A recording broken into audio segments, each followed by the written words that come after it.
Now, Dr. Permission Shreya. Yeah, with permission of Dr.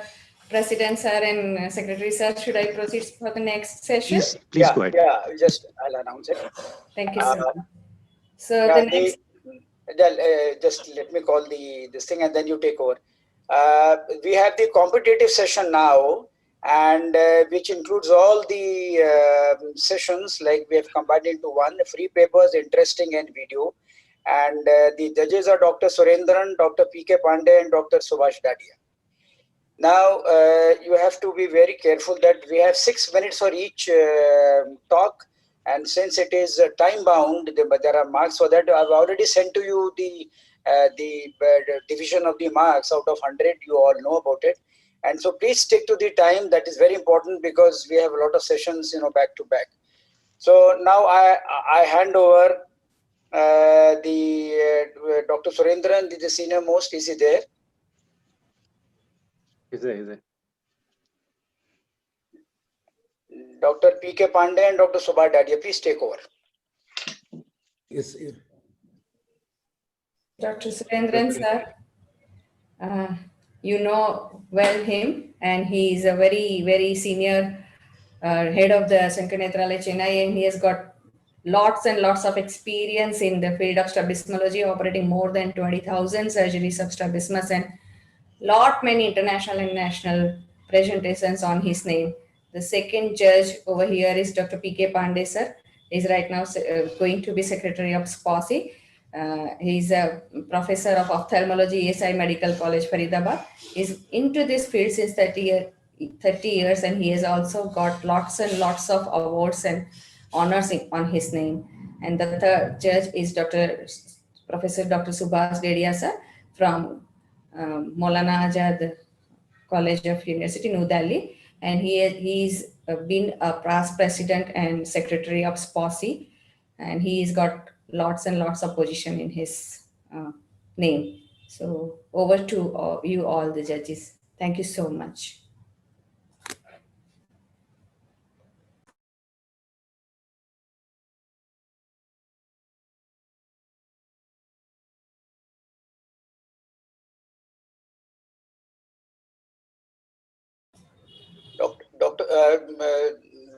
Dr. Pandey. Dr. Surendran sir. Okay, Subhash, you can start because we are very good morning to one and all. So we are starting the free paper session, which goes and it is competitive session, and the best person will get Professor Kamlesh Best Paper Award. So I invite the first speaker, Dr. Shruti Anand. She will be speaking on Tolosa Hunt syndrome mimicking paralytic strabismus. And Dr. Shruti, please stick to the time, which is 6 minutes.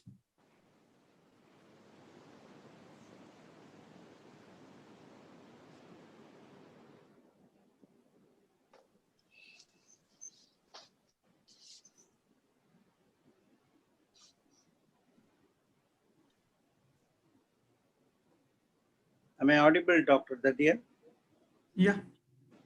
Thank you. Yes, sir. Yes, sir. Good morning, sir. Good morning. Good morning to everyone. Good morning, Dr. Good morning, sir. Enjoying all the sessions, especially the splendid lecture. God bless Shreya and her team. Yes, sir. Thank you so much, sir.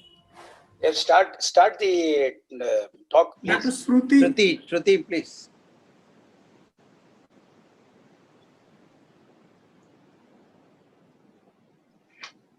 Sir, am I audible?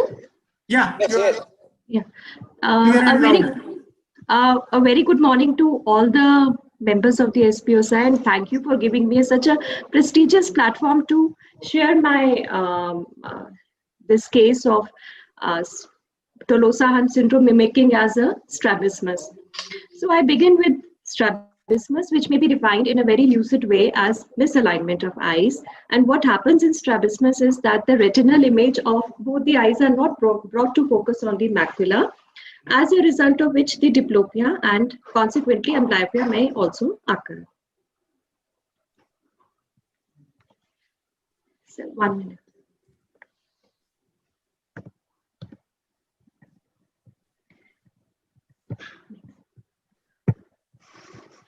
We may classify the strabismus on the basis of the age of presentation as congenital and acquired. And if the strabismus is present with both the eyes open as manifest or with one eye open as latent and as paralytic and non-paralytic strabismus. To evaluate a case of strabismus is a very tedious process, and it is bound to give everybody a headache. And with this background, I present my case. So we had a 24-year-old female presenting with a history of headache of 2 weeks duration. It was classical unilateral and localized to the medial side of the left eye. It was mild to moderate in intensity, throbbing in character, and relieved on taking tablet paracetamol, which she took on her own for 12-hour leave period for first 2 days. Later on, what happened was that the headache reoccurred after the effect of analgesic subsided. And after 2 days, that she noticed that the headache now involved the whole of the left of eye, and it also radiated to the back of the left side of the head. And there was no relief with tablet paracetamol now. So at this junction, she consulted the local practitioners present there, and where she gave the history of headache. Thereafter, she was prescribed tablet naproxen and domperidone in combination. She had some relief of pain, but her symptoms later on worsened. Now she developed mild drooping of the lids, and she also complained of diplopia while climbing downstairs. And then at this point, she visited our medical college and the medicine department there. There she gave their history. She was inquired about this kind of history of headache in the past, which she gave. In the past, she gave that the history was localized to the half side of the head, not only to the left side, but also towards the right side. And it classically occurred while she was traveling on and in summers on exposure to sunlight. It normally subsided on taking some rest whenever she slept for some time or taking some analgesic.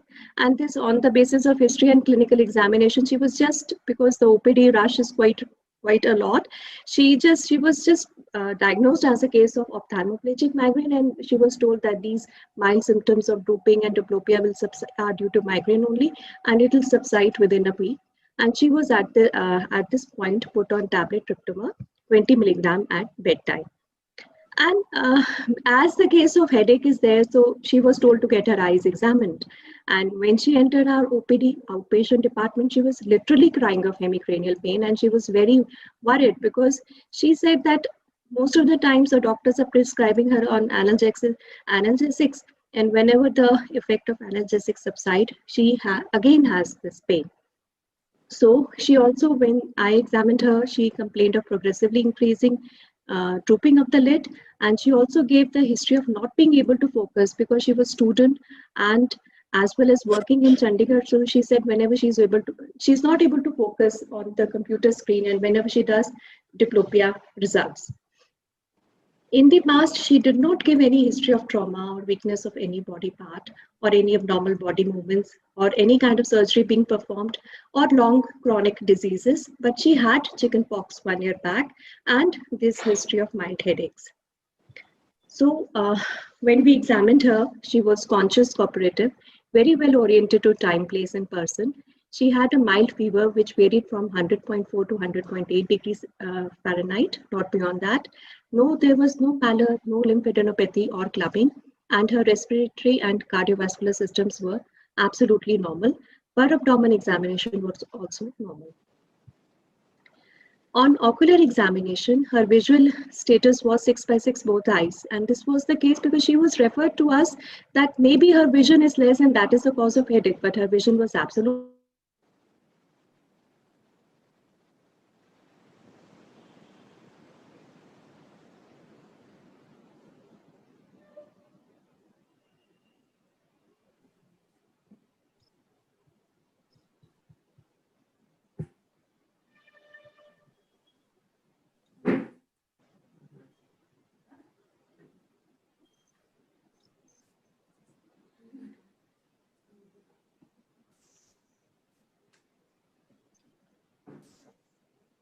What happened?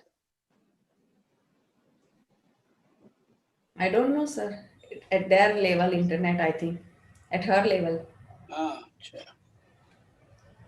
her internet has gone, I think.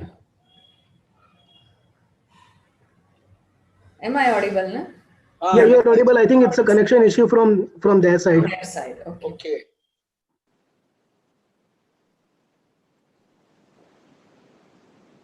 This is the problem in virtual conferences, matlab in webinar, because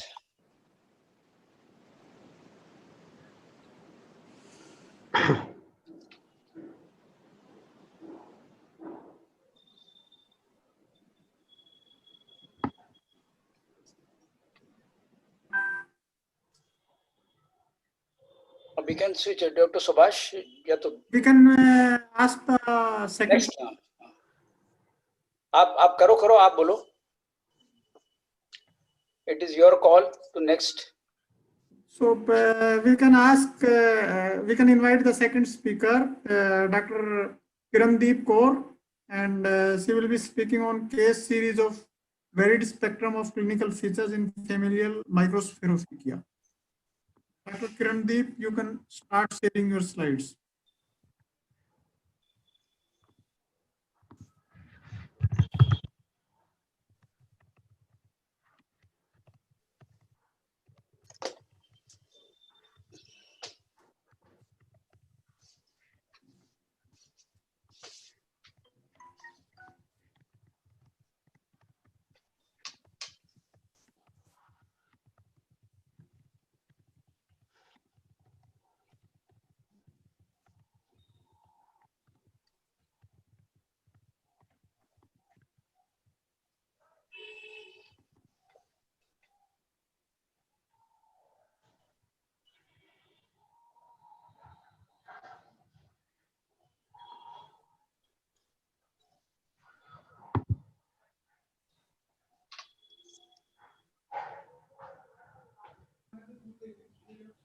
Madam, click on the PowerPoint file.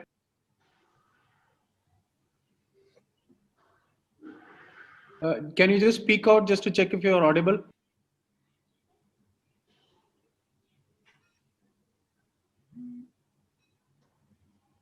Dr. Kirandeep, can you talk something so we know you're audible? Your audio is not connected, madam. Just connect yourself.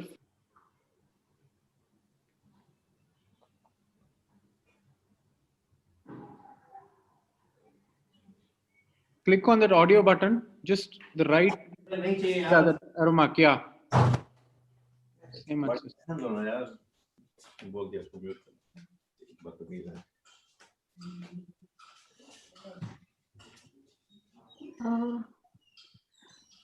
Audible. Madam, you may have to restart your machine, madam. Your audio device is not working. Sir, I'm not able to share this thing because some other participant is hearing. You can forcefully log them out. That's okay. Just click on share button and others sharing will be stopped automatically. You don't have to select anything there, madam. Don't do anything there. Don't do anything there. You're audible. Don't try any audio option. Just click on share on Zoom, and that's about it.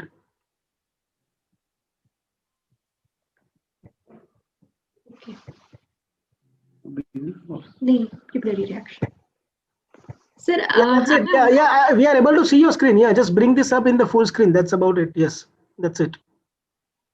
Yes, go ahead, please. No, but her audio is not connected. She cannot speak. Okay, I could hear her like a minute back. Was that it was Dr. Shruti Anand? That was not okay? Dr. Kirandeep. Okay. I request Dr. Kirandeep Kaur to restart your machine because your audio device is not configured. The judges should decide upon taking the next participant in.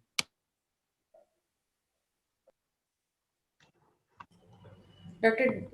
Dedia sir and Dr. Surendran sir, they are asking they can connect to Dr. Kirandeep or Dr. Shruti because both of them are sharing the screen. We can allow Dr. Shruti to complete her presentation. Okay. Uh, So Nipam and Sai, you can connect Dr. Shruti first. Yeah, I'm doing it, madam. Thank you so much. Now Dr. Shruti Anand can share her screen and she has 1.5 minutes left. I'll try my level best, sir. Directly go to the conclusion. Okay.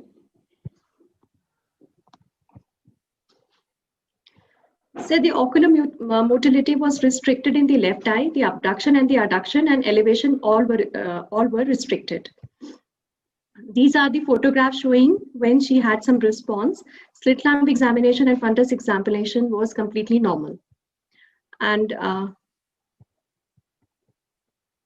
in her special investigations which we ordered, the hemogram in TLC was normal, neutrophil counts were mildly raised in TLC. And Your in screen CT is not visible. I am unable to see the screen. Your screen is not visible.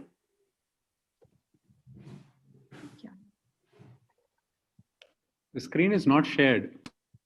Sir, I have done it. Stop sharing again, share again, madam. Okay. But it was coming previously.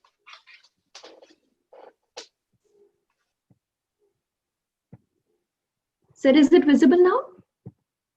No. Yeah, but it is visible. Yeah, to me it is visible. Okay. To What me, happened? the screen is not visible. It should be visible to the judges actually. No, it is not visible to me also, sir. Mm. Sir, I have already shared it. बड़ा मुश्किल है इसीलिए। Investigation. Sir, can I just suggest that Dr. Shruti can complete her presentation and then all the presenters can directly deal with the Sai, so he can Right, work actually. for you. It will be better because you are not able to share from your side, and that can be internet connection problem from your side also. So It could be it depends on secretary and judges, sir. Whatever you decide. No, but you see, because it is time bound, so or we can give her a chance later on if there is time. We can Dr. Subhash and Dr. Sir, she can directly tell the conclusion. Okay. ठीक है. Just say the conclusion. That's all, Dr. Shruti. Okay, sir. Sir, I just wanted to emphasize in the fact that once we got a CT scan done with the plane and the contrast, mild enlargement of left cavernous sinus measuring up to 5.8 mm with suspicious filling defect was seen, and she was advised an MRI. So, as we don't have an MRI available here in our setup, she was. No, just say the conclusion. What have you concluded? That's all. So we came to a diagnosis of this thing, Tolosa-Hunt syndrome. After we excluded the diagnosis of ophthalmoplegic migraine and this thing, the cavernous sinus thrombosis, and she was put on steroids. And within 48 to 72 hours, she responded dramatically to steroids, high dose steroids, and her pain subsided. And within few days, her ocular motility also started improving. And within one and a half month, her ocular motility improved. And I'm still in contact with the girl. She has. No, that's all. That's all, ma'am. Okay. Dr. Subhash, please take over. Okay, Dr. Shruti, thank you. We can invite the next speaker. Sir, I am sorry to interrupt, but for other speakers, if you're not able to speak, there is a email ID in the chat. You can email your presentation. So in case you're not able to do, he'll do for you. Thank you. Start video.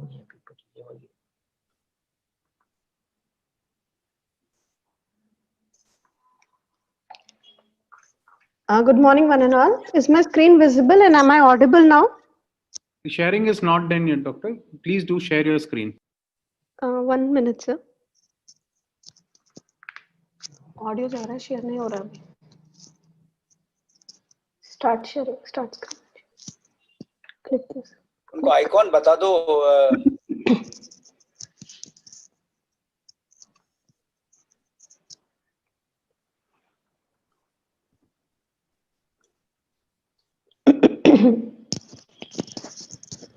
Mr. Sai. Sir, is my slide visible now? No. Not yet. Sai, tell her the icon where to click. Sai, tell her that. Do you see a share screen icon on the bottom, green color? Sir, share. There's a green color icon which is share screen is written, or click on that. Clicked, sir. Okay, you see a window which contains the thumbnail image of all the programs you have opened. Just select your PowerPoint, whatever you have kept it open, and then press on the share screen, which is on the right hand side of the pop-up.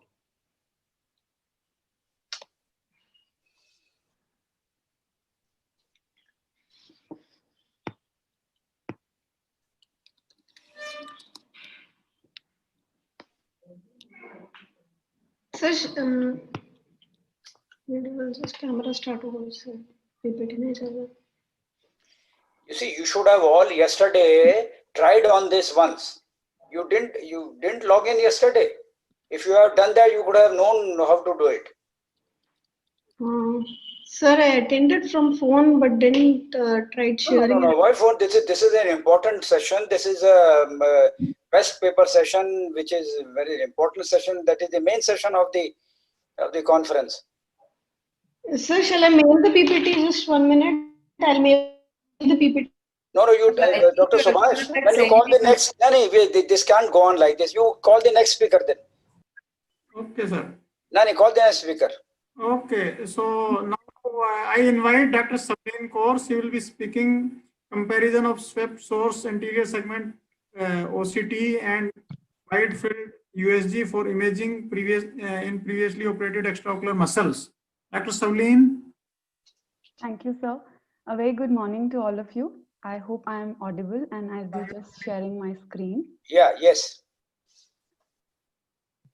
Thank you, judges, and thank you, Sposi, for giving me an opportunity to speak on my paper. That is comparison of the swept source ASOCT and the wide field UBM for imaging previously operated extraocular muscles.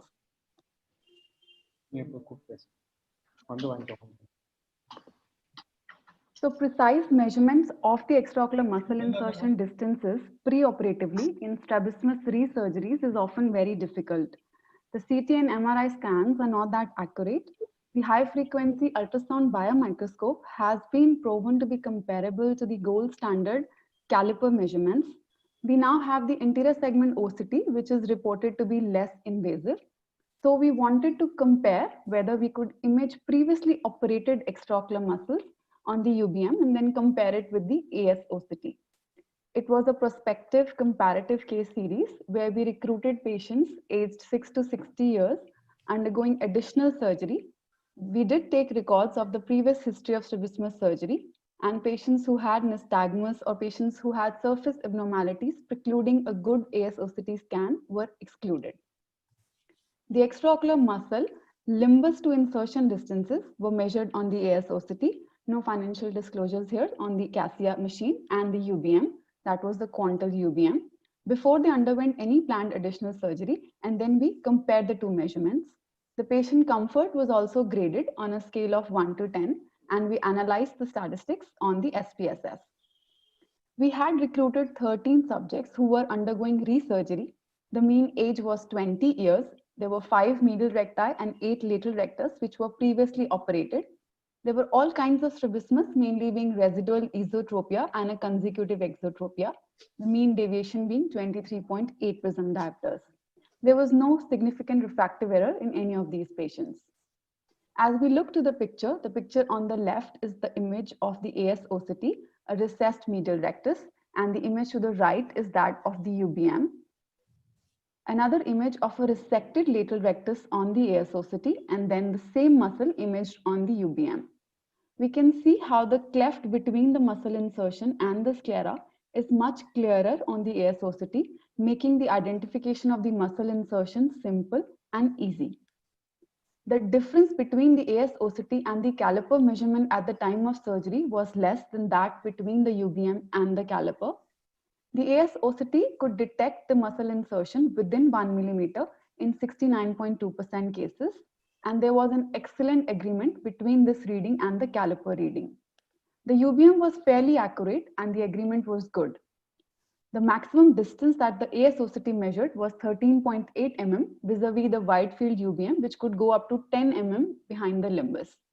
The patients also gave a score on how they felt comfortable, the same patient being imaged on both the machine. The average score given by the patient for AS-OCT was 8.6 out of 10, the patient comfort, and the time taken to record AS-OCT was also lesser, about 6 minutes, as compared to the UBM, which was around 11 minutes. We can see a representative case here, who was a case of a consecutive exotropia. The patient was already operated, so we tried to image it on the AS-OCT, where we saw the pseudotendon very clearly vis-a-vis the UBM image. The pseudotendon was also identified at the time of surgery, so we knew that this insertion was behind actually the muscle hook, telling us where the actual insertion of the muscle is.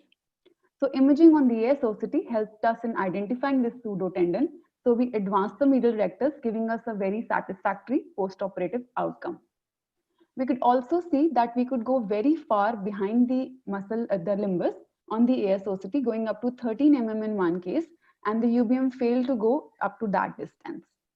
So to conclude, my study was the first comparing the AS-OCT and UBM in strabismus resurgeries. The Swepsos AS-OCT delineates the insertion to the sclera very accurately. Hence, identification of muscle is also easier than the UBM. AS-OCT measurements are graded as more comfortable because it is a non-touch technique and it is quicker, even done in children as less as 4 years of age, and no requirement of anesthesia. In larger recessions, the wide field UBM gives suboptimal results and the AS-OCT might be a better machine to image the muscles. I would like to acknowledge my seniors and the residents at Advanced Eye Center. Thank you very much. Thank you, Dr. Savleen, for excellent presentation. So what is your carry-home message? Sir, if we have the facility available with us and we want to operate a patient who has already been operated for strabismus, it is always a better idea to image the muscles pre-operatively, because then we are more accurate. We will not fish and try to find out where the original muscle was. And if you have both the machines, then you should do the imaging on the AS-OCT, which will give you more accurate results than as compared to the UBM. Dr. Savleen, can I ask one question? Sir. Yes, sir. Yes. What I was saying is, suppose you have slipped muscle, part of the muscle has slipped and part is there, or maybe just the muscle capsule is there. Is it possible to find out on AS-OCT vis-a-vis UBM about? So both the machines would require a little bit of experience in seeing whether you are seeing a pseudotendon or you are actually seeing the muscle itself, or as you said, that slipped muscle. So to my limited experience, the AS-OCT would give you a better delineation because it has more resolution that way. And the slipped muscle capsule, you can make out that it is a little thinner than the actual muscle belly. And because it can go more far off, so slipped muscle, if the muscle is very far, more than 10 mm, so AS-OCT might be better. And most of the cases of slipped muscle, when the muscle has recessed really back, so both the machines might not be able to image. Thank you. Thank you. Thank you, sir. Thank you, sir. Thank you. Dr. Surendran, sir. So do you recommend AS-OCT in each and every case of resurgery? No, not at all. No. Not at all. And our center, I think most of the these tests are done by the optometrist, and they seem to be more familiar, especially the OCT readings and also the muscles. I think our optometrists do it, and we surgeons hardly go to that department. I think it is an adjunct, one may use it, but what you find on table, I think that's the most authentic and most appropriate. I completely agree, sir. The gold standard is what we see on the table. But we do not have the records. Sometimes the patient is operated somewhere else and just, you do not have photographs, the patients are not sure. I think these machines are indispensable because you can see what was done and you can make a diagnosis actually by imaging the operated muscles. That's what I feel. It is always helpful, That's very good. Thank you, Dr. Savleen. So now I invite Dr. Amar Pujari. Dr. Amar will be speaking resurgery in strabismus, a retrospective assessment of various factors. Dr. Amar. Yes, sir.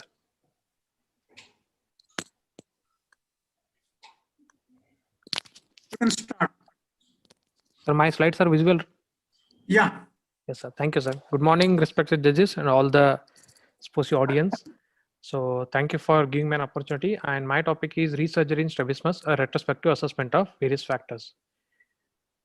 So why there is a need for particular importance to resurgery? Because residual or overcorrected ocular deviations are not uncommon in our strabismus clinic. Hence, these cases need a thorough clinical assessment as well as calculated surgical planning. So if you look into the literature, there is a lacune in the world literature where there are no large data set assessing what is the cause for exotropia and which kind of patients are going to develop conjugative or residual exotropia, and how we need to tackle, how many patients are going to need how many surgeries, what is the mean duration. So to answer all these questions, we systematically reviewed the profile of patients who have residual or overcorrected deviation who are coming to our center for second or third or fourth surgery in a large subset of population, so large subset of patients. So the place of study was Dr. RP Center, AIIMS, New Delhi. The study design was cross-sectional observational study involving the retrospective data. We observed 4,100 strabismus patient data operated between 2014 to 2017, and they were noted for what was the primary diagnosis, undercorrection or overcorrection, how many muscles were operated in first surgery, second surgery, third surgery, fourth surgery, and what was the mean duration between first to second surgery, second to third surgery, and third to fourth surgery, as well as other risk factors. So out of 4,100 patients, a total of 422 patients underwent resurgery. That amounts to 10.2% of resurgery need. So that means 10% or 10% patients need resurgery in strabismus. It could be second, third, or fourth. Subsequent to, we'll elaborate those things. So amongst these 422 patients, we included only 374 patients because the rest of the 46 patients did not have complete data. So amongst these 374 patients, 370 were simple horizontal strabismus, that is EZO or exotropia, and 57 were complicated cases like third nerve palsy and others. So average age was 19.22 years and 217 patients were male. So what was the most common indication for simple horizontal strabismus? The undercorrected exotropia was the most common indication, which amounted to 141 cases out of 317 or 44%. The second most common category of patients were undercorrected esotropia. That was around 95 patients, that amounted to around 30%. So third most common indication was overcorrected esotropia, around 21%, and overcorrected exotropia, that is in 13 patients. So similarly, the mean number of muscle operated at first surgery was around 2 in first surgery, 1.5 muscles during second surgery, that means 3 muscles for 2 cases. Again in third surgery 1.52, and in fourth surgery we touched only 1 muscle. The mean duration between first and second surgery was 2.2 years, and second to third surgery 1.5 years, and third to fourth surgery. The mean duration should be noted that it includes patient's cosmetic concern as well as the surgeon's clinical significance, how much deviation is there, whether the patient is agreeing for surgery or not. So similarly, how many oblique muscles were touched during second, third, or fourth surgery? In esotropes, either overcorrected or undercorrected, we touched infraobliques additionally during second, third, or fourth surgery in 46 patients, and in exotropes around 36 patients. So how many MR or medial rectus muscles were advanced? In 55 patients out of 317, MR was advanced, and in only 5 patients, LR was advanced. So these are the set, or these are details for complicated cases. We totally operated 8 cases of 6 nerve palsy and 10 cases of third nerve palsy, 17 cases of DRS, which included 12 patients with EZO-DRS and 5 with EXO-DRS, 4 cases of supraoblique palsy, 3 cases of Brown syndrome, and 4 cases of MED, 3 cases of DVD, 1 case of nystagmus, 1 case of strabismus fixus, which are myopic strabismus fixus, 5 cases of rectus palsy or aplasia or hypoplasia, and 1 case of thyroid eye disease. As we know, Burton Kushner has given their own protocol of how to approach these horizontal residual overcorrected cases. This is a practical approach we want to give based on our 4 years experience. So if there is a need for resurgery because of either overcorrection or undercorrection, in overcorrected cases, you need to look for limitation and do FDT. If there is a limitation, the first option will be explore the muscle or advance it. Or the second option will be when muscle is lost, do transposition procedure. Third, if the antagonist is in the same eye is tight, then you need to recess that one. If there is no limitation in overcorrected patient, then you need to advance the recessed muscle or recess the normal muscle in the same eye. If the eye is undercorrected, then look for restriction and do FDT. If there is a positive restriction,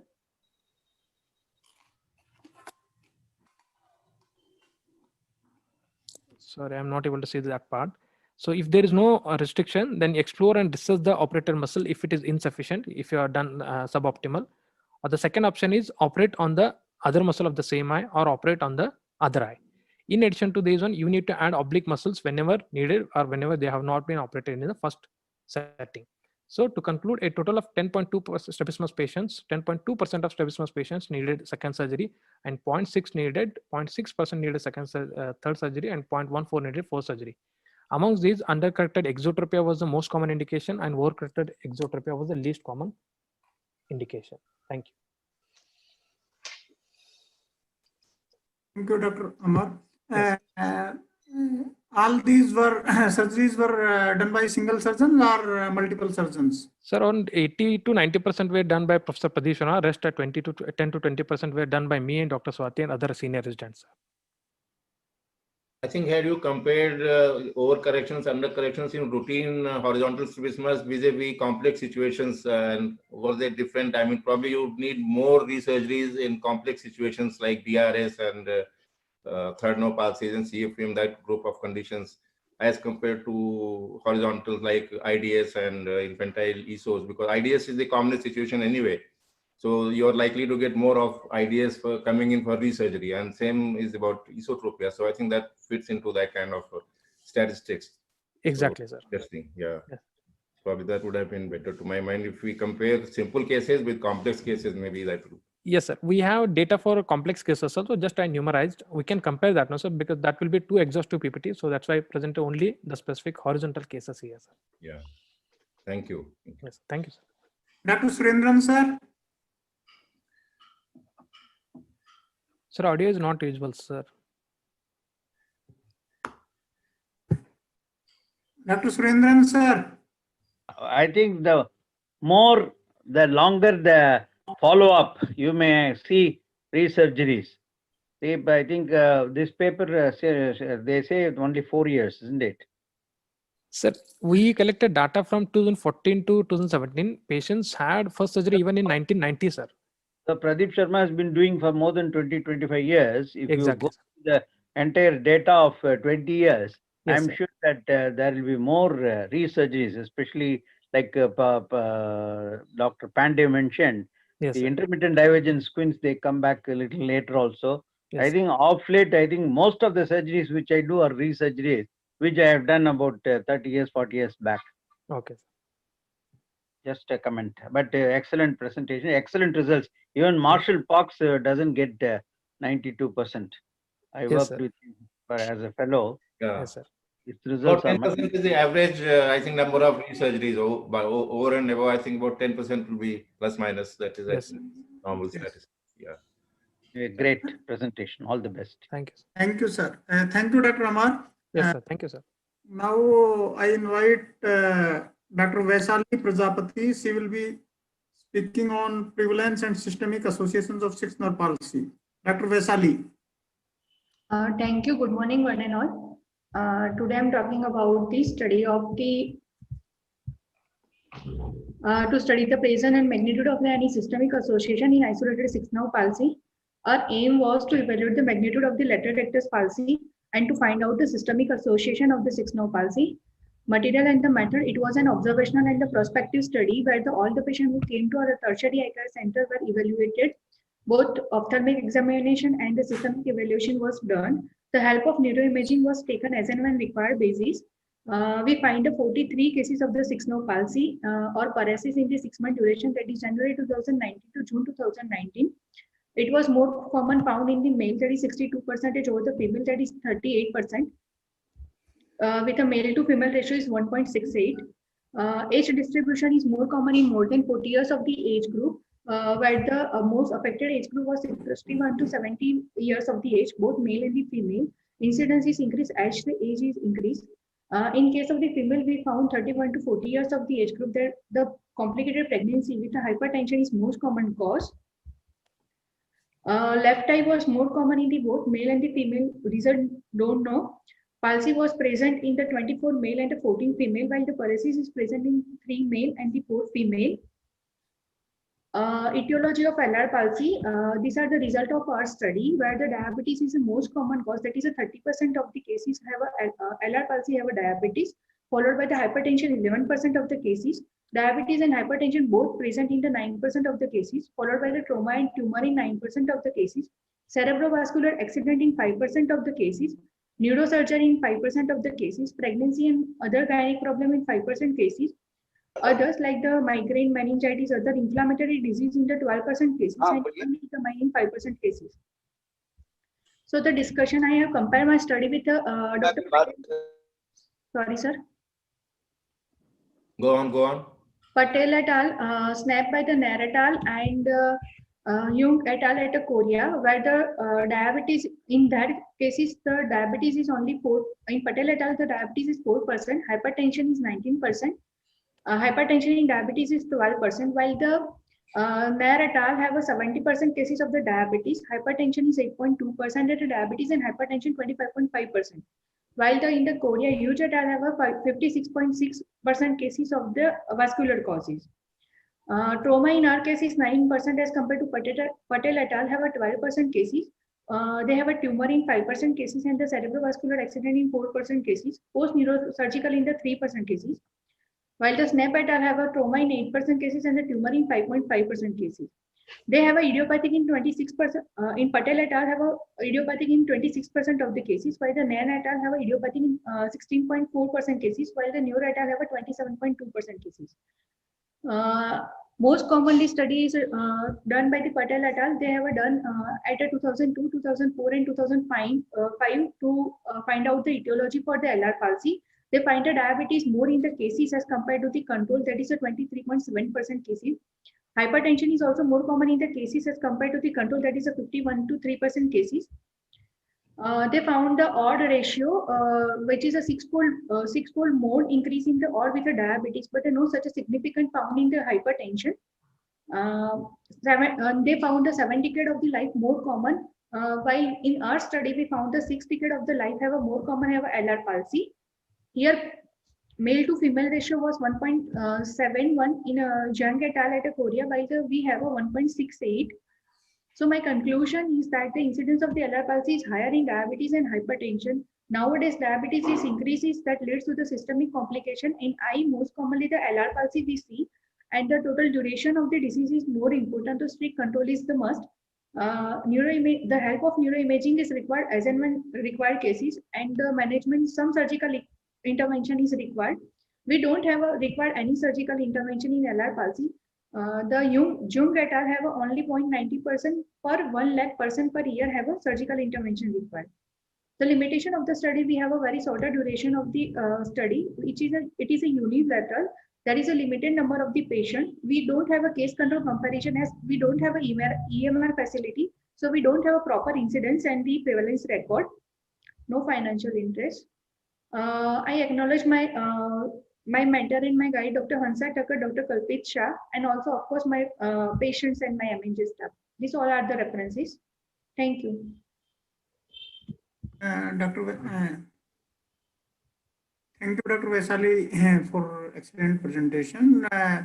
Can you elaborate why your patient did not require any surgical intervention? What was the reasons? Sir, first is a shorter duration of the period, and second, usually we take at least 6 months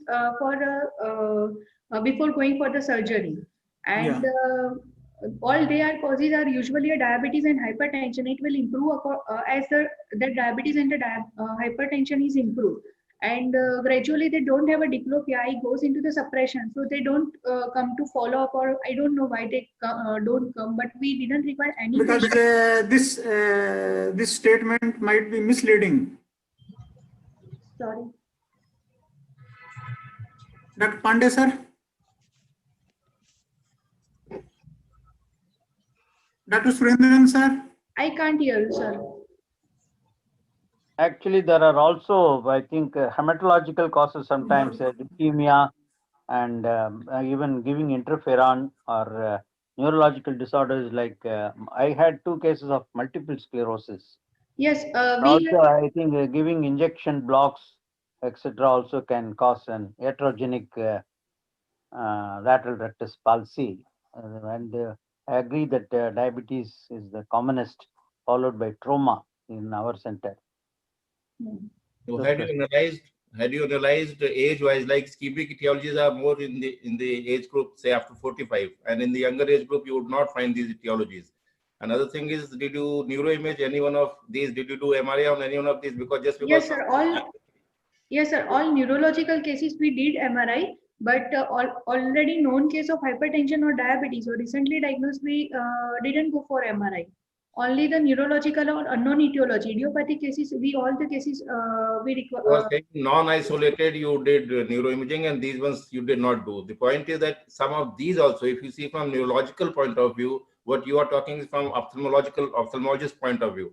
But if you talk to a neurologist, they would say that all these acquired ones need to be imaged. And even those don't recover by 3 months or so, because then they all need to be imaged. Because just because somebody is diabetic, it does not mean that he cannot have a tumor or any other etiology. So it is presumptive that just because somebody is diabetic, it must be ischemic. So that is a bit of picture, you know. Because we have a government hospital and we have a very patient from the poor socio-economic class and we have always financial constraint. So, that is all right. What I'm saying, when we analyze any data scientifically, it should have some rationale and some logic. That's what I'm trying to say. Yes, it is must for MRI for every patient. Analyze that way, that these were in this age group, these were the etiologies, and these are likely possibilities. And obviously, most of the ischemic ones recover with time. That's true. And some don't recover also. Then we need to be more. We need to investigate and manage them also. Yes, so that's not very common though. Thank you, sir. And thank you, Dr. Vaishali. Now I invite Dr. Vidya C. She will be speaking on impact of parental myopia on progression of myopia in children. Dr. Vidya. Yeah, good morning, sir. I'm sharing the screen. Good morning. Time is 6 minutes. Yes, sir. So my study is on impact of parental myopia and on progression of myopia in the Indian population. It's a pilot study. So as we all know, the upcoming myopia boom, which is anticipated in 2050, provides a strong catalyst for the development of reliable methods to reduce both the development and the progression of myopia in the population. Parental myopia can be one of the main factors in predicting the myopia occurrence and the progression. So aim of my study is to evaluate the association between the parental myopia and the child's risk of developing and progressing myopia in Indian population. It's a study done on consecutive children who presented with myopia to our OPD during this period from December 2019 to January 2020. The grade of myopia is divided into low when it is less than -3 diopter, moderate 3 to 6, and high more than 6 diopter. The data is collected by the grade of parental myopia, grade of myopia in children, the age at which the child was diagnosed with a myopia, and the progression of myopia in children. So the results were, it's the study in 100 children, 53% were male. The majority of the children were in the age group of 11 to 15 years. In them, 20 children were already undergoing the atropine 0.01% eye drops therapy for their rapid progression. In this study, nearly majority of the children, that is 46%, presented, they started using the glasses between the age of 6 to 10 years. And majority of the children, that is 47%, were of low-grade myopia. When we compare the relationship of the grade of myopia in parents versus in children, the results were not statistically significant. The majority of children who presented before 6 years of age had a positive parental history than those who presented later. So in this figure, it is shown that about 67% had the parental myopia, out of which 29 had the maternal, 33 had the paternal, and 38 had both parents with the myopia. And in this figure, it's shown that when we compare the children on atropine therapy with and without parental myopia, we found that children without parental myopia had less progression when compared to with the parental myopia. So out of the 100 children we studied, 32 had a rapid progression, out of which 84 had the parental myopia, out of which 79 had both parents with myopia. In the 68% who showed the slow or no progression, 61 had the parental myopia, and the results were statistically significant with the p-value of 0.02.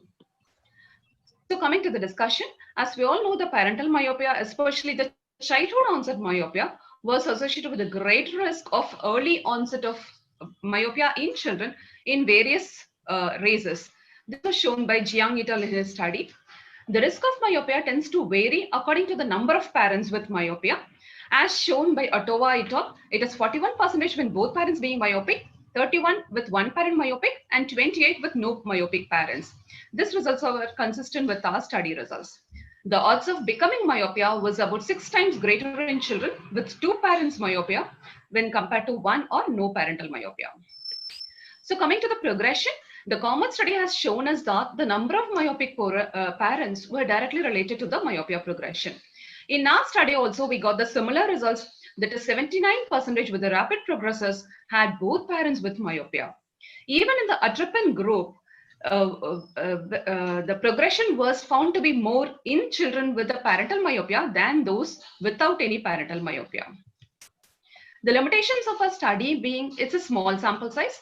The progression of myopia, as we all know, is multifactorial.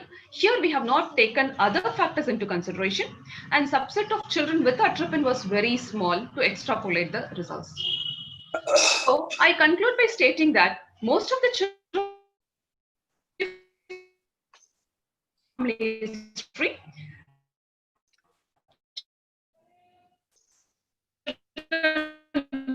with the positive family history of parental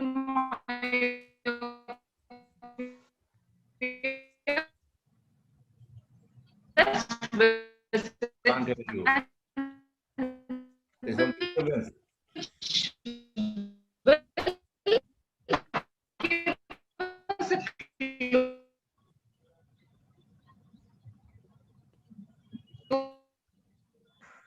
I request Dr. Vidya to stop video and just on the audio and speak.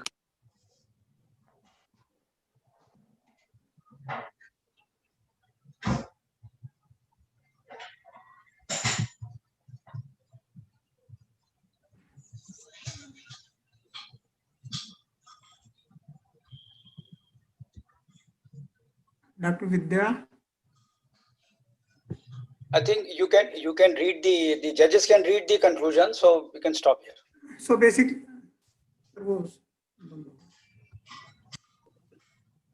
Dr. Vidya? All these are known facts. Lost her. We have lost contact with her, I think. So we can move to the next one, sir. Yeah. Maybe We can move to the next one. So now I invite Dr. Meenakshi. She will be speaking on surgical management of strabismus in children with developmental delay. Dr. Meenakshi, your time starts now and it is 6 minutes.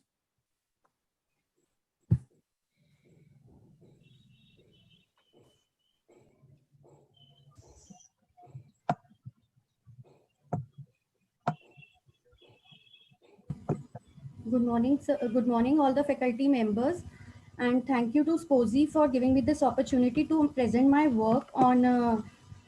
Actually, I'm not able to move my slides, so that is.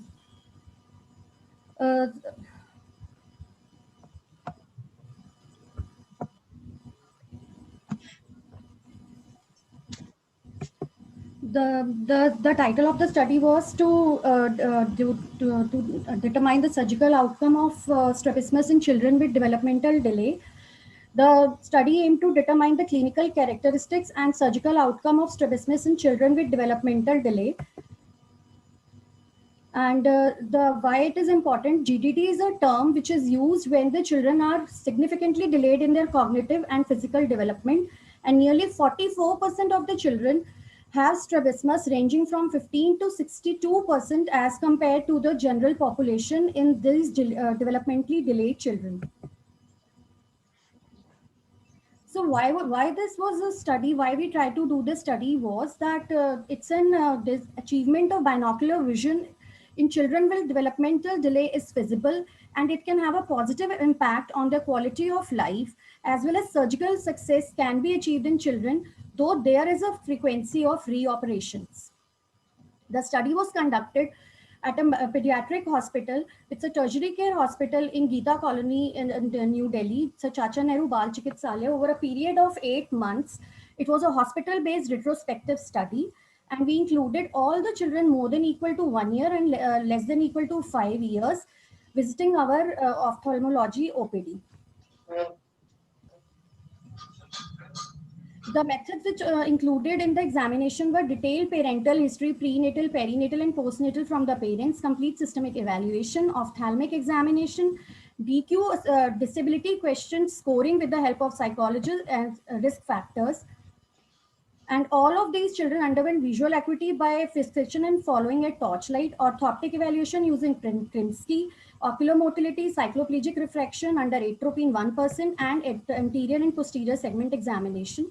The indication for surgery in these children was presence of constant manifest ET or XT for distance and near both after compliant usage of glasses for 6 weeks, and the criteria for success was after mean duration of follow-up for 6 months, motor success was within 10 prism diopter of orthotropia. So there were 77 children who visited our OPD during this period of 8 months, 25 females and 52 males. And amongst these are the systemic factors which were associated, which included hypoxic ischemic encephalopathy in 57 children, seizure disorder in 27, and hydrocephalus in remaining 3 children. And it was found that children having more disability questioned, who were more disabled, had more ophthalmic manifestations. And all these children underwent cycloplegic refraction using atropine ointment, and the refractive error was noted in 45% of the children. Among them, 24 had strabismus. And this is the profile of strabismus found in these children. There were 28 children who presented with strabismus out of these 77 children who were developmentally delayed. And of these 28, we operated upon 12 children. And these included 6 with infantile ET, 5 with manifest exotropia, and 1 with ESO-DRS. So the surgical details which we used, which we found were mean preoperative deviation was within range of 40 to 70 prism diopter. The mean range of children undergoing surgery was 1.2 plus minus 2.3 years. And we followed the surgical dosage from Professor Pradeep Sharma sir's surgical guidelines. And the mean range of recession or resection was 5.5 to 6.5 for medial rectus and 7.5 to 9 for lateral rectus. Amongst these children who underwent surgery, 4 underwent 2 muscle surgery and 8 underwent 3 muscle surgery. On finding the outcome, 9 children had been successfully treated after 6 months, but 3 children have were not able to fulfill the successful criteria, and these the details are: 1 had infantile ET, had developed residual ET after 6 months period. The child had underwent 6 millimeter of bilateral MR recession, medial rectus recession. 2nd had XT and developed residual 10 prism diopter of XT. This child had 70 prism diopter of XT by Krimsky and underwent this 8 mm of bilateral lateral rectus recession. And the 3rd had consecutive XT. Barriers to management which we found were the parents were not willing for glasses in the post-operative period for the children who were operated. And the major limitation in this study done was like we were unable to assess the gross stereopsis. Small sample size and nearly 50% could not be operated because of associated multiple disabilities, inability to get the PAC clearance for operating, and non-compliance to regular follow-up. This is the review which I did, and it included that like we have done the study by Yahalom et al., Jackson et al., which were on ETs with children with Down syndrome and with developmental delay. They had reported 85% and 65% respectively surgical rate, success rate for their surgeries, and they had to do resurgeries. And in the study by Galli and Kim et al., it was a study done on the infantile XT, and they had a long follow-up of around 7 years and 22 months, and they had a nearly success rate of 88% in Galli et al., and by Kim it was 60%. 6 minute hour. I would like to include. I would like to conclude by saying that the refraction is the most important finding. We should make our parents who suffering from children with developmental delay to be compliant for to be more compliant for wearing glasses and for regular follow-up. Thank you so much. Thank you. These Thank you, are Dr. very, Meenakshi. these are very Pardon, sir? and I'm saying these are very difficult, challenging situations, and quite often they end up with overcorrection. So the tendency is to do a bit less surgery in these cases. I think you did not make any compensation for this aspect, or did you? Did you do less surgery, about say 1 or 1.5 millimeter less in these Yes, cases? sir. I intentionally did, because the main problem which I told was that, like which I have said, is that these children were it was very difficult to do orthotic measurement in these children. So I was sometimes we were not also sure that whether the deviations which we are measuring are, so I intentionally tried to undercorrect them, especially in the case of EPO. Yeah, that is true. But even whatever you measure, you should always try to do a bit less surgery, because they are quite variable. You can also have a DSD in these cases. There's a dissociated horizontal deviation.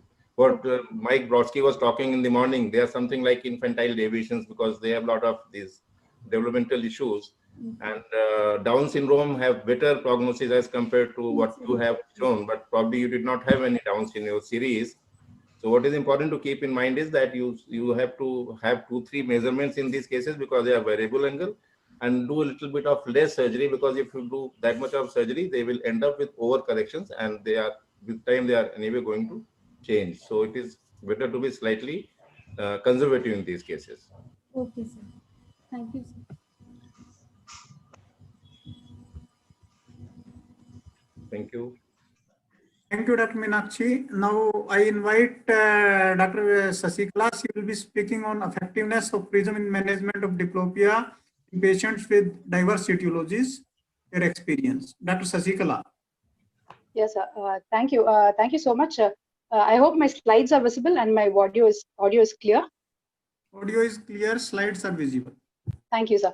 I thank the SPOCI organizing committee for giving me this opportunity to present a paper on effectiveness of PRISMs in the management of diplopia in patients with diverse etiology. We want to share our experience in this forum. So PRISMs are usually prescribed for optical correction of symptomatic binocular diplopia. They alleviate diplopia by altering the pathway of light rays and align the image on the fovea of the deviating eye. So we aim to study the success of PRISMs in regard to diplopia resolution score and the associated factors. Ours is a descriptive retrospective cohort study done by reviewing the medical records between 2017 to 2019. We looked into the patients who received PRISMs for the management of diplopia for different etiologies and over a broad range of ocular misalignment. So our patients included those patients who received PRISMs for 4th, 6th, 3rd nerve palsies, thyroid-related and other restrictive strabismus with decompensated phorias, convergent divergent insufficiency, and acquired strabismus with a minimum follow-up of 2 months. We excluded patients who refused PRISMs due to dissatisfaction. So all patients had undergone a detailed external motor evaluation, sensory evaluation, and special testing as per our protocol. So the data collection from our case sheets included the demographic profile about the patient, which included age, sex, eye involvement, follow-up details, features about diplopia, the nature of diplopia, onset, duration, systemic illness, and the etiology, measurement of primary deviation in the primary gaze positions and near and the down gaze in reading position. Prismotherapy details included the amount and the type of PRISMs prescribed and the compliance. The subjective score during the follow-up was given. Score 1 was given for complete resolution of diplopia, score 2 for partial resolution of residual diplopia, and 3 for non-resolution of diplopia.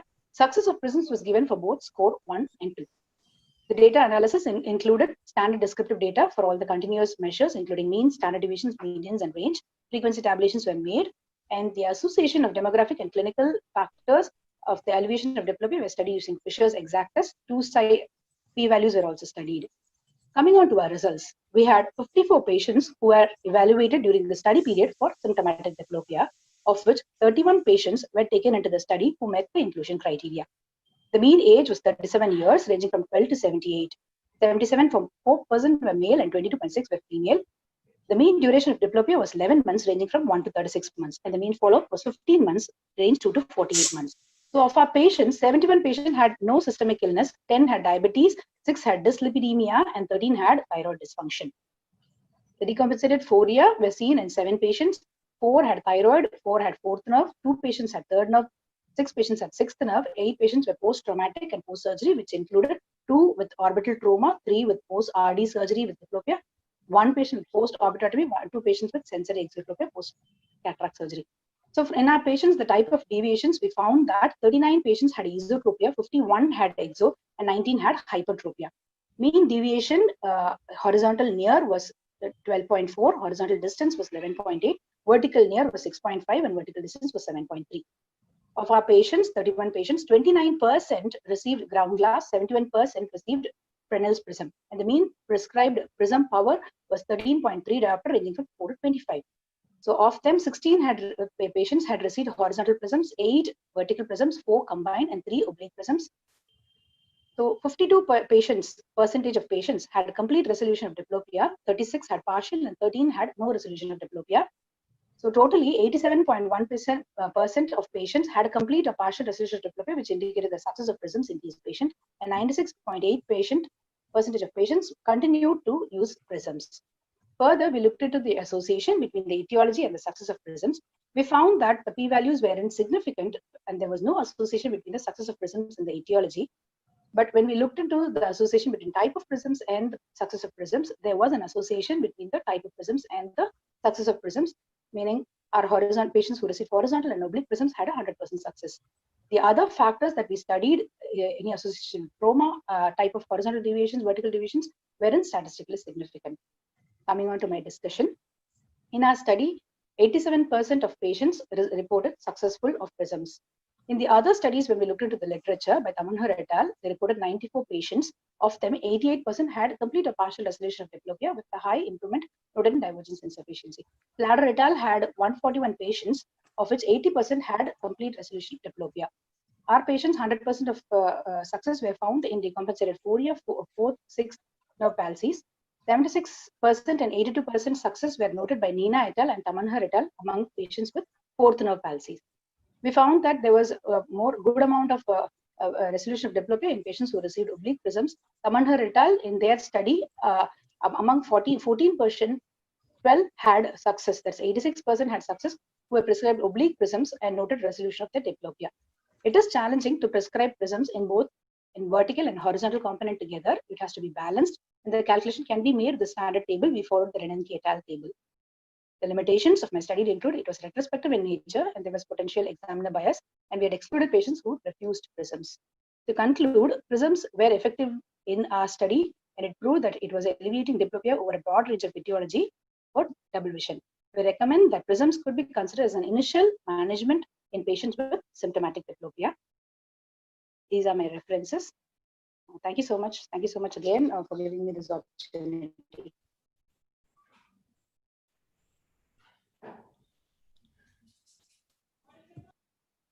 Have you used Fresnel prisms, immediate postoperative or late postoperative?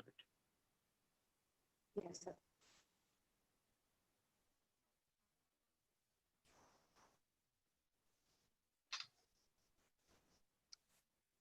Sir, your audio is mute, sir. Sir, our study, our patients surgery, we didn't have patients after a question surgery. Have we used Fresnel prisms? Yes, Yes. We do use Fresnel prisms following surgery, but those patients aren't in the study. The study inclusion didn't include patients who have undergone surgery. So we didn't use in the study, which included 31 patients. They were not followed after surgery, sir. Okay. Are you having ready-made spectacles with a plano prescription and having different base out and base in combinations? And have you used prism chart, which combines both vertical and horizontal? Yes, sir. Renenke et al. Chart. That's the Renenke et al. Chart is what we use whenever we prescribe for combined oblique prisms. We use the Renenke et al., which combines both the horizontal and the vertical prisms. Most of the patients with vertical deviations, we have used a combined prism prescription using the Renenke et al. Table. But you don't have a ready-made glasses with different prisms. just to put on for the immediate post-operative? We have a Prism trial set which has the ready-made power of variant, so that we use ready-made glasses as a plano glasses. We can till 6 diopter Prism diopter. We can prescribe as Prism glasses. No, Their we spectacles can also. prescribe. I know. Do you have that under with just with your table, just to prescribe immediately? The children. No, sir. It has to be ordered and then made. But as a trial, we have the prisms fixed in the trial sets that we give it for 1 hour of trial. If patients are comfortable, then we go for ordering for the prisms. Thank you. In fourth nerve palsy, quite often you have a torsional diplopia, and that is quite troublesome if you have bilateral superior oblique palsy, particularly in down gaze. So the one problem is that in these cases, if you don't correct the torsional component, they are not going to be okay. Another thing I want to say is that a lot of these patients will have incompetence. So something may be there in primary position. As you go to side gazes and up and down, the things will change. So prisms may not work well in these cases. So when you talk of satisfactory outcome, does it mean only in primary position? And what about torsional component? We mainly in our study group, we looked only in the primary component, primary study gaze. Down gaze, it is difficult, sir, for patients to understand, because if it's a smaller prisms in down gaze, they'll be able to accept better. But mostly all our patients received for straight primary gaze. So patients who were not tolerating and who had torsional, we were not able to prescribe prism. Those are the patients who were excluded from the study, sir. So you have not taken torsional ones and you have not looked at the down gaze, because important gazes are primary position and down gaze, which are very relevant to us in day-to-day life.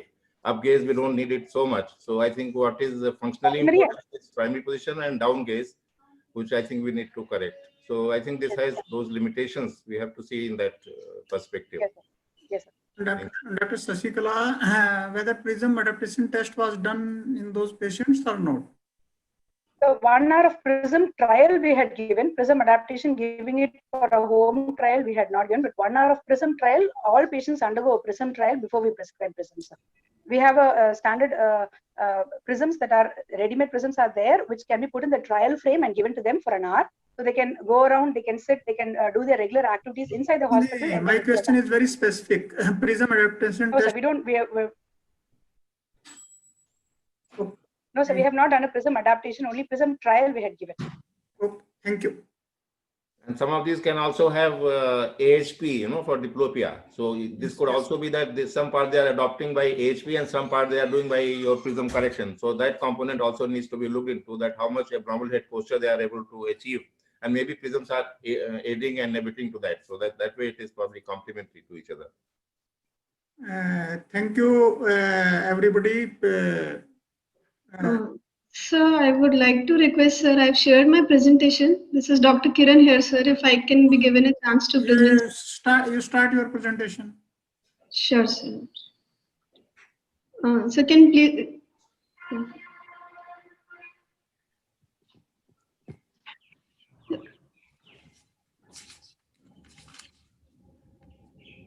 Am I audible clearly, sir? Shall I start? Yeah, audible and. Good morning, everyone. Myself, Dr. Kirandeep Kaur. First of all, I would like to thank Sponsi for giving me a chance to present. I'm going to speak on case series of varied spectrum of presentations in familial microspherophakia. Next slide. So microspherophakia is a rare entity associated with a small spherical crystalline lens and an increased anterior-posterior thickness. It is characterized by visibility of the lens equator on full mydriasis. It is usually inherited in an autosomal recessive manner and is associated with lenticular myopia. Spherophakia has been associated with a homozygous mutation to the LTBP2 gene. Next. Spherophakia is associated with heterogeneous presentations. Patients can present as an asymptomatic form for routine checkup, or with a refractive error, or associated with acute angle closure due to anterior lens subluxation. Spherophakia has also been associated with posterior cephaloma, myopic crescent, ectopic pupil, and retinal detachment. The syndromic associations are Peters and Amelie, Marfan's, and Weil-Marchesani syndrome. So now I'm going to present a case series of 3 patients of same family from a remote hilly terrain. So 3 out of the 6 siblings were diagnosed with microspherophakia. All the 3 siblings had multifarious presentations. Next. So this is the pedigree chart of the family wherein 3 siblings were positive for microspherophakia. Next slide. So the first patient was a 13-year-old female who presented with who presented for decreased visual acuity. The best corrected visual acuity in right eye was 1/60 and in left eye was 6/36. On examination, the anterior chamber was shallow with the Von Erichs grade 1 and bilateral subluxated spherophakic lenses. Please click once. So this is the bilateral presentation of the first patient in which the lens was subluxated superiorly. Next. Next. So the patient 2 was a 17-year-old female who had a best corrected visual acuity of 1/60 in the right eye and a PL light perception in the left eye. In the right eye, there was an anteriorly dislocated lens that was adherent to the cornea. In the left eye, there was a ciliary cephaloma and an anteriorly dislocated cataractus lens. So this is the picture of the right eye. Next. Next. Next, please. So this is the left eye in which a cephaloma and an anteriorly dislocated lens is seen. Next. So the third patient was a 19-year-old male who had a best corrected visual acuity of 6/24 in the right eye and a light perception in the left eye. Right eye examination showed a dislocated lens into the vitreous cavity, while left eye there was a spherophakic lens that was freely mobile from anterior chamber to the vitreous cavity. Moreover, the fundoscopy in right eye showed a spontaneously regressed retinal detachment. In left eye, there was a chronic retinal detachment. Next, please. So this is the right eye in which the lens was dislocated posteriorly into the vitreous cavity. Next, please. This is the left eye in which the spherophakic lens along with the back was dislocated into the anterior chamber, and on lying down position, it was going back into the vitreous cavity. Next. So the first patient was diagnosed as a case of bilateral spherophakia with secondary angle closure along with an amblyopia in the right eye. A prophylactic YAG peripheral iridotomy for angle closure was advised along with best corrected glasses. The right eye guarded prognosis was explained and parents were given the option for a surgery in the right eye in the first patient. The second patient was diagnosed as a case of bilateral spherophakia with dislocated cataractus lens and the left eye was an absolute eye. So the patient underwent right eye cataract extraction with anterior vitrectomy. Next, please. So the third patient was diagnosed again with microspherophakia bilaterally with dislocated lenses and spontaneously settled retinal detachment in right eye and a chronic retinal detachment in left eye. This patient was also taken for right eye pars plana lensectomy with vitrectomy, pars plana vitrectomy under guarded prognosis, and he had a best corrected visual acuity of 636 post surgery in the right eye. Next slide, please. Now coming to discussion, so faulty development of lens zonules during embryogenesis is the cause for microspherophakia. It is associated with systemic disorders like Weil-Marchesani syndrome, homocystinemia, Marfan's, Alport's, and Klinefelter. Our case series highlights the non-syndromic familial microspherophakia with heterogeneous presentations. All the siblings had a normal growth pattern with normal milestones. Next, please. So, glaucoma in microspherophakia has been reported in up to 51% of the patients. Secondary angle closure glaucoma is the most common sight-threatening complication in microspherophakia patients.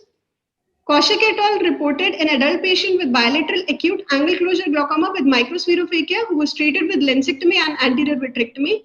Wilson et al. Reported that a combination procedure of lensectomy, anterior vitrectomy, scleral fixated IOL, and tube shunt procedures are needed for uncontrolled chronic angle closure glaucomas. Next, please. So this is the proposed management line for microspherophakia patients.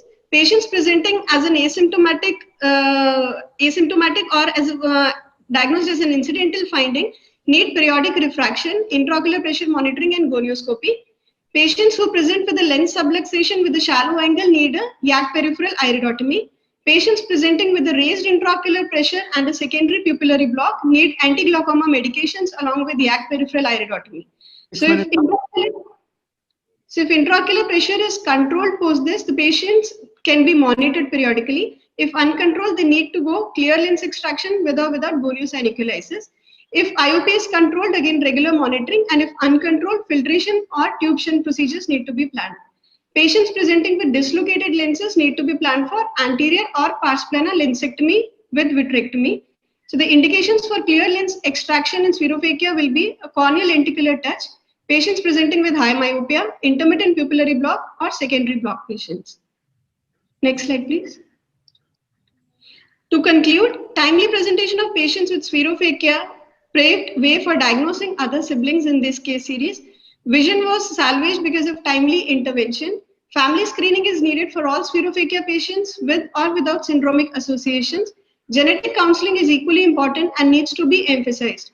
So we wanted to present kaleidoscopic presentations from a single family and the tailored management approach. These are my references. Thank you all. So this was familial. So what was the inheritance? It was dominant or recessive, or what you think? What was the systemic condition? Because it is a familial situation, so you should have looked into that. Sir, actually, after running the pedigree chart, we found that the grandfather, who was not like who is dead, he was also having a history of decreased vision, but he was also never assessed by any ophthalmologist. So we advised them genetic testing also, which they were not willing because the patients were very poor from a poor background, sir. So we think this is like autosomal, like recessive only, sir. Autosomal recessive. But Marfan's and Weil Marchesani are usually, Marfan's is dominant and Weil Marchesani is, I think, also maybe recessive. Recessive, yes, sir. So, but these patients had no syndromic associations. We referred to pediatrician also to rule out any associations, but there were no, sir, systemic associations in all the patients, sir. So there was no syndromic presentation in this situation. Yes, sir. Yes, sir. So that is the point what we wanted to highlight. Like even though non-syndromic, but still like screening the other siblings, we were able to diagnose 2 other patients who were even in a more worse form. Yeah. So familial but not syndromic. Yes, sir.